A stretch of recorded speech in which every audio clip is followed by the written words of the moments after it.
2024년 1월 5일 금요일 그 사랑교회 매일 묵상 시작하겠습니다. 오늘은 기도에 대해서, 기도의 정의에 대해서 팀 켈러의 기도에 대한 그런 문장들을 같이 보고 기도하면 좋을 것 같습니다. 기도가 무엇이냐 했을 때 팀 켈러의 책의 부제가 이제 prayer, 기도라고 돼 있고 experience or an intimacy with God이라고 이게 부제로 붙어 있습니다. 이제 기도라는 것은 그 하나님을 향한 경외, 그 놀라움을 우리가 경험하면서 그리고 하나님과의 친밀함을 같이 누리는 것이다. 이제 그렇게 얘기하는 거죠.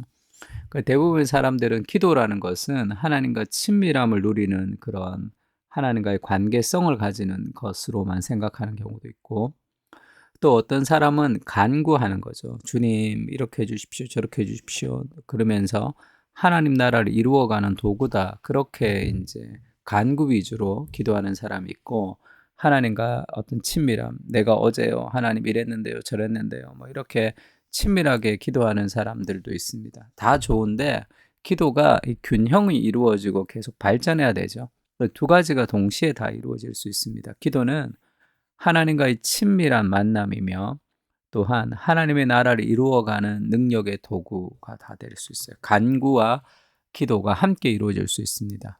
그래서 팀켈러는 그 하나를 간구의 기도라고 하고 하나를 하나님 나라의 기도 뭐 이렇게 표현하지만 기도 안에는 이 두 가지 요소들이 다 있습니다. 그래서 우리가 시편을 보면서 기도할 때 실로 내 영혼으로 고요하고 평온하게 하기를 젖된 아이가 그 어머니의 품에 있게 있음 같게 하였나니 내 영혼이 젖된 아이와 같도다. 이런 구절을 읽으면서 우리가 기도할 때 내가 하나님의 품 안에 있는 것 같은 그런 거룩한 상상을 통해서 우리가 이제 깊이 하나님의 마음을 좀 누릴 수 있는 거죠. 힘들고 피곤할 때 하나님 나를 좀 안아주십시오. 젖된 아기가 그의 어머니의 품에 있는 것처럼 하나님이 나의 영혼을 품고 있다는 젖된 아이가 엄마 품에 있을 때 근심과 걱정이 있습니까? 아무것도 할 수 없는 연약한 존재지만 근심과 걱정 없이 엄마 품에 안겨 있잖아요. 그렇게 우리가 주님의 품 안에서 하나님이 내 인생의 인도자가 되신다는 것을 기억하면서 그렇게 기도하는 거죠. 이것이 이 친밀함을 느끼는 그런 기도라고 할 수 있겠습니다. 그런데 또 이런 식의 기도도 있죠. 하나님의 나라를 위해서 간구하는 기도가 있습니다. 다윗이 역사의 어두운 현실 속에 사울에게 쫓길 때 아둘람 굴에 있을 때 그가 비파야 수금아 깨어라 내가 새벽을 깨우리로다 이렇게 얘기했죠. 가장 자신의 인생에서 어두운 역사의 한가운데 그는 그냥 가만히 있지 않습니다. 이 고난이 피해가기를 기다리지 않죠. 마음을 확정하고 찬송합니다. 먼저 잠자는 비파를 깨우고 수금을 깨워서 소리를 지르라는 거죠. 그래서 내가 이 땅에 잠자는 역사의 새벽을 깨우겠다 이렇게 얘기하죠.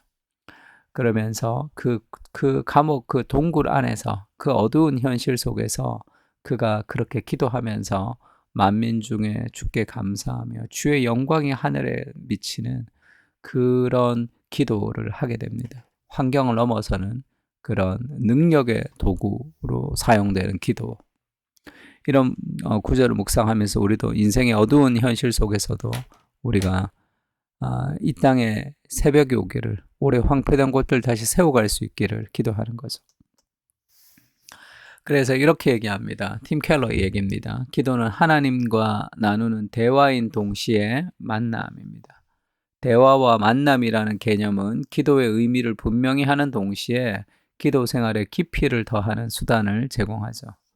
우리가 기도할 때마다 그런 일이 일어나는 것은 아니지만 어떤 체험이나 깊은 은혜와 어떤 능력이 어떤 그런 가슴 벅참이 기도할 때마다 일어나는 것은 아니지만 모두 인생길을 마칠 때까지 드려야 할 기도의 주 요소라는 점은 분명하다. 이 두 가지가 기도의 주된 요소죠. 하나님과의 친밀함과 하나님 나라를 위한 간구입니다. J.I. 패커와 캐롤린 나이스트롬이 쓴 기도에 관한 책에서 이 모든 내용을 멋지게 함축하는 부제가 붙어 있다. 기도라는 것이 무엇인가? 기도는 의무를 지나 기쁨에 이르는 길을 찾기. 기도란 그런 여정이다. 의무를 지나 기쁨에 이르는 길 찾기라는 이 짧은 문장을 하나 기억하는 것이 여러분의 기도 생활을 굉장히 풍성하게 합니다. 기도하고 싶지 않을 때도 있고 처음엔 기도가 익숙해지지 않을 때가 있단 말이에요. 기도는 몸으로 배우는 거죠. 기도하면서 배우는 겁니다. 자전거를 책으로 못 배우잖아요. 수영도 우리가 그냥 책으로 배울 수가 없어요. 내가 수영을 어떻게 하는지 안다고 내가 수영할 수 있는 것이 아니잖아요. 기도는 기도함으로 배우는 겁니다. 그래서 목사님, 기도를 통해서 하나님의 마음을 만난다는 것이 어떤 말입니까?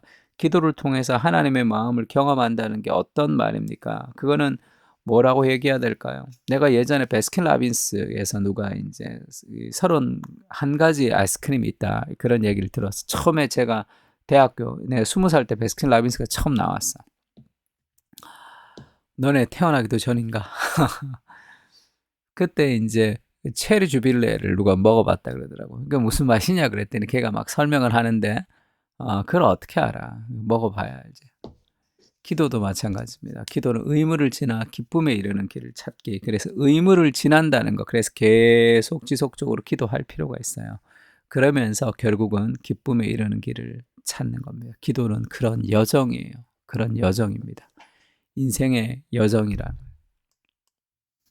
이게 J.I. 패커와 캐롤린 나이스톰이 쓴 책인데, 우리나라 번역은 그냥 제임스 패커의 기도 이렇게 번역이 됐는데, 이 책도 아주 좋습니다. 한번 사서 읽으면서 기도하는 것도 도움이 돼요. 그리고 영어 성경에 영어 원서에 보면 그렇게 나왔죠.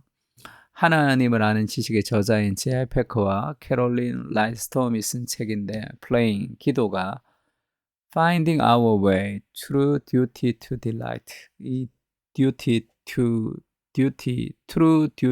delight, 이렇게 이 워드 플레이를 했는데, duty, delight. 우리가 길을 찾는 것인데, 기도라는 것은 어떤 길을 찾느냐 하면 through duty를 통해서, 의무를 통해서 to delight, 기쁨에 이르는 길입니다. duty, 의무를 통하지 않으면 기쁨에 이룰 수 없는 거예요. 왜 기도의 기쁨을 우리가 누리지 못합니까? 기도의 노동을 바치지 않기 때문이죠. 기도의 의무를 행하지 않기 때문입니다. 내가 하고 싶은 대로, 내가 하고 싶은 방식대로, 내가 하고 싶은 대로 신앙생활을 하게 되면 신앙이라는 것은 자라지가 않는 거죠. 참된 신앙이라는 것은 진리의 기준에 나를 맞추는 거예요. 내 마음에 진리를 맞추는 것이 아니라. 그래서 우리도 의무를 지나 기쁨에 이르는 이 기도 생활을 우리가 매일 꾸준히 하면서 기도가 넓어지기를 간절히 소망합니다. 두 가지 기도 제목 같이 기도하면 좋을 것 같은데요. 지금 시편 116편은 그가 귀를 내게 기울이셨으므로 내가 평생에 기도하리로다.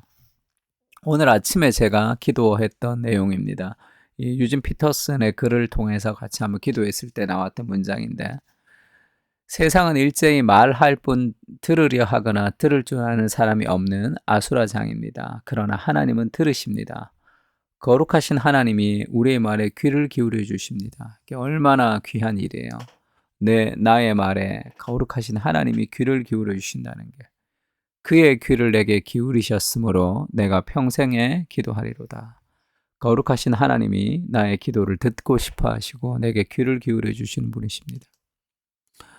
기도는 의무를 지나 기쁨에 이르는 길이죠. 기도의 노동을 바치게 하시고 기도를 배워갈 수 있도록 기도의 기쁨을 나도 누릴 수 있게 해달라고 개인적으로 기도하고, 두 번째는 우리 그 사람과의 공동체가 기도의 기쁨을 누리는 그런 기쁨의 공동체, 단순한 세상의 기쁨이 아니라 기도의 기쁨을 누리는 그런 영적인 기쁨의 공동체가 되게 해주십시오. 기도했으면 좋겠습니다. 다 같이 기도하겠습니다.